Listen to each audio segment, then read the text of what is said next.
Dark psychology को हमेशा से ही काफ़ी कॉम्प्लेक्स, आउट ऑफ रीच और डिफ़िकल्ट टू अंडरस्टैंड टाइप की नॉलेज माना जाता रहा है। बट द ट्रूथ इज़ ये उतना भी कॉम्प्लेक्स नहीं है। हो सकता है आज जो ट्रिक्स हम आपको बता रहे हैं वो आप पर कोई शायद रोज़ यूज़ भी करता हो। डार्क साइकोलॉजी या मैनिपुलेशन की ये ट्रिक सीखना सिर्फ इसलिए ज़रूरी नहीं है कि आप इसको किसी और पे यूज़ करके उसको मैनिपुलेट करने वाले हो। दरअसल डार्क साइकोलॉजी समझना इसलिए भी ज़रूरी हो जाता है कि जनरली लोग आपको मैनिपुलेट करने के लिए इन्हीं ट्रिक्स का यूज़ करते हैं। इस वीडियो में कुछ अनएथिकल ट्रिक्स भी हो सकती हैं, तो उनको यूज़ रिस्पॉन्सिबली करना है। सबसे पहली ट्रिक है social proof. Real life example से समझते हैं। बात है 2016 की, जब मैं एक स्मार्टफोन खरीदने एक स्टोर पर गया। घर से एकदम फाइनल डिसीजन लेके गए कि ये वाला स्मार्टफोन ही लेना है, पर स्टोर पर वो अवेलेबल नहीं था। पर सेल्समैन में तो इनबिल्ट डार्क साइकोलॉजी की नॉलेज होती ही है। उसने एक फ़ोन दिखाया और कहा ये इस टाइम का बेस्ट फ़ोन है, जो आप खरीदना चाहते हो वो थोड़ा आउटडेटेड भी है, उस प्राइस में थोड़े और पैसे डालकर आप ये फ़ोन ले सकते हो। उसने अपनी जेब से वही फ़ोन निकाल कर दिखाया कि मैं भी यही फ़ोन यूज़ कर रहा हूँ। अब इतने बड़े स्टोर वाला इंसान जिसके सामने इतने सारे फ़ोन हैं, वो इस फ़ोन को यूज़ कर रहा है, तो डेफिनेटली ये वैल्यू फॉर मनी तो होगा ही, और मैंने वो फ़ोन ख़रीद लिया। वैसे वो फ़ोन इतना भी अच्छा नहीं था, पर मैनिपुलेट सक्सीड हुआ। Social proof. जब हमें लगता है कि दूसरे कई लोग किसी स्पेसिफिक चीज़ को पसंद करते हैं, तो हमें भी वो चीज़ पसंद आने लगती है। जैसे किसी नए स्टाइल की जीन्स, कोई जैकेट या कोई गाना। बड़ी बड़ी मार्केटिंग एजेंसीज भी इसी ट्रिक का यूज़ करती हैं फेक सोशल प्रूफ का बबल बनाने के लिए। जैसे कि किसी मूवी के पॉजिटिव रिव्यूज़ देखकर भी हम वो मूवी देखने चले जाते हैं, जबकि एक्चुअली वो मूवी उतनी भी खास नहीं होती। Influence the psychology of persuasion book में रॉबर्ट बताते हैं, कोई भी ऐसी सिचुएशन जिसमें हम कंफ्यूज फील करते हैं, वहाँ हम अपने अराउंड लोगों को देखकर, स्पेशली सेलिब्रिटीज़, फ्रेंड या सोशल मीडिया पर देखकर समझ लेते हैं कि क्या करना सही है। और किसी इंसान से मिलने से पहले उसकी वही इमेज हमारे माइंड में होती है जो हमने दूसरों से सुना होता है। यानी अगर आप अपने 10 दोस्तों को 100 रुपये देकर अपनी तारीफ करवाओ अपने क्रश के सामने, तो शायद आपका एक अच्छा इंप्रेशन आपके क्रश के दिमाग में बन जाए। And that's how toothpaste add also work. माँ का भरोसा और डेंटिस्ट का सुझाया। डार्क साइकोलॉजी की दूसरी ट्रिक है लव बॉम्बिंग। ये मोस्टली रिलेशनशिप में बहुत यूज़ की जाती है। ये साइकोलॉजिकल मैनिपुलेशन की ऐसी ट्रिक है जिसमें इंडिविजुअल अपनी चिकनी चपड़ी बातें, गिफ्ट, सरप्राइजेस, बहुत सारा अफेक्शन और अटेंशन देकर दूसरे इंसान की थिंकिंग पर कंट्रोल कर लेते हैं। वैसे रिलेशनशिप के अलावा ये friendship, family, colleague, schoolmate, classmate और कभी कभी सोशल मीडिया पर भी काफ़ी इफेक्टिवली काम करती है। लव बॉम्बर एक हद से ज़्यादा अफेक्शन शो करता है, अटैच हो जाता है, बहुत ज़्यादा इंटेंस बॉन्ड क्रिएट कर लेता है, और जब उसे लगता है कि टारगेट अब अंडर कंट्रोल है, तब वो अपनी अटेंशन, अपना अफेक्शन और अपना प्यार कम करने लग जाता है।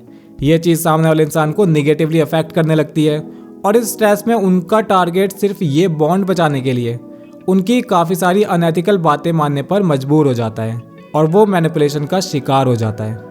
थर्ड ट्रिक है रीज़न। परसुएशन की डार्क ट्रिक में ये ट्रिक काफ़ी सिंपल सी लेकिन बहुत इफेक्टिव ट्रिक है।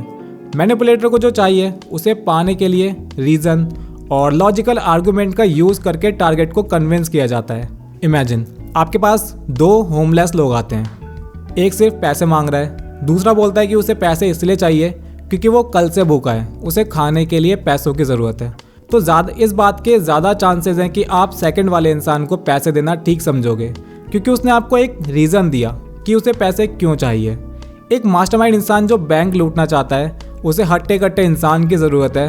वो किसी मजबूर, किसी गरीब या फिर अनएम्प्लॉयड इंसान को ढूंढेगा, उसे सारे कंसिक्वेंसेस बता देगा कि कैसे बैंक लूटना उसकी सारी फाइनेंशियल प्रॉब्लम को ख़त्म कर सकता है, और उसे कोई पकड़ भी नहीं पाएगा।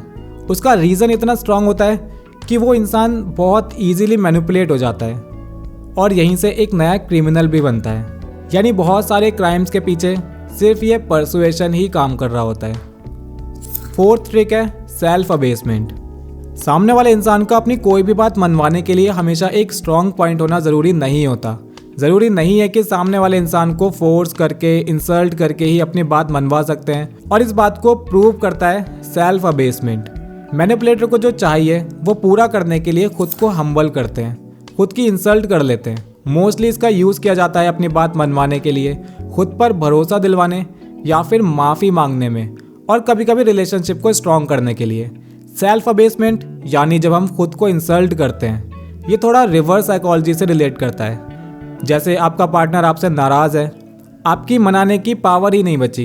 यहाँ काम करेगा सेल्फ अबेसमेंट। इट गोज़ लाइक, बहुत बुरा हूँ ना मैं, मुझे रिलेशनशिप संभालना ही नहीं आता, मुझसे बड़ा बेवकूफ़ तो कोई हो ही नहीं सकता। इस टाइप की 4-6 लाइंस मैनिपुलेट करने के लिए काफ़ी होती हैं। और स्पेशली रिलेशनशिप में लड़कियां अपनी थोड़ी सी बुराई करके बहुत सारी तारीफ करवाने के लिए यूजुअली इसी ट्रिक का यूज़ करती हैं। 5th ट्रिक है गो स्लाइटली रॉन्ग। साइकोलॉजिकल मैनिपुलेशन की एक कैप्टिवेटिंग स्ट्रैटेजी है जो नोटिस भी नहीं होती और हमेशा काम करती है। टॉप क्लास मैनिपुलेटर इसी ट्रिक का यूज़ करते हैं। इस ट्रिक में थोड़ी सी गलत इन्फॉर्मेशन पूरे कॉन्फिडेंस के साथ बताई जाती है, जिसके बदले में सामने से मैनिपुलेटर को राइट इन्फॉर्मेशन मिलती है, प्लस कुछ एडिशनल बातें भी पता लग जाती हैं। मोहल्ले पड़ोस की आंटी आपको इस ट्रिक का यूज़ करते हुए दिखी जाएंगी। लाइक उन्हें पता करना है कि पड़ोसी के बच्चे का रिजल्ट कैसा रहा, तो वो कहेंगी मैंने सुना है अंजलि ने क्लास में टॉप किया है। बस उसके बाद टॉप किया नहीं किया, कितने मार्क्स आए, पिछली बार से कम आए या फिर ज़्यादा आए, सारा कुछ उन्हें पता लग जाता है। ये तो सिर्फ एक छोटा सा एग्जाम्पल है जो काम कर भी सकता है और नहीं भी कर सकता। मैनिपुलेटर्स इस ट्रिक को बहुत ही प्रोफेशनली यूज़ करते हैं, जो हमेशा काम करती है। ये एक ब्रिलियंट साइकोलॉजिकल टेक्निक है जो हिडन ट्रुथ को रिवील करने में मदद करती है और सामने वाले इंसान के थॉट्स और सीक्रेट भी निकलवा सकती है। अगर आप ये ट्रिक यूज़ करना चाहते हो तो कन्वर्सेशन में पहले आपको कुछ इनएक्यूरेट बोलना होगा, पर ये सटल होना चाहिए ताकि इसे वो नोटिस ना कर पाए। बस ध्यान रहे सामने वाला इंसान भी टीपीसी की ये वीडियो देख के ना बैठा हो, वरना शायद आपकी ट्रिक उल्टी भी पड़ सकती है। एक बार इनएक्यूरेट स्टेटमेंट देने के बाद सामने वाले इंसान का मन करता है, बार बार मन करता है कि इस बात को करेक्ट कर दिया जाए, जिसके साथ कुछ एडिशनल इन्फॉर्मेशन भी आपको मिल जाती है। ये थी डार्क साइकोलॉजी की कुछ ऐसी ट्रिक्स जिनको आप इजीली यूज़ भी कर सकते हो और इन्हें पता होने से आप खुद को इन ट्रिक्स का शिकार होने से बचा सकते हो। इसके अलावा gas lighting, mind games, emotional manipulation जैसी कुछ और ट्रिक्स के लिए इसका पार्ट 1 देख सकते हैं। इस वीडियो को लाइक कर देना, कमेंट करके बताना क्या इसका एक और पार्ट चाहिए डिटेल में, और हम मिलेंगे आपसे एक नई वीडियो में। सब्सक्राइब कर सकते हैं द साइकोलॉजी क्लासेस को ऐसे ही इंटरेस्टिंग और इन्फॉर्मेटिव वीडियोज़ के लिए।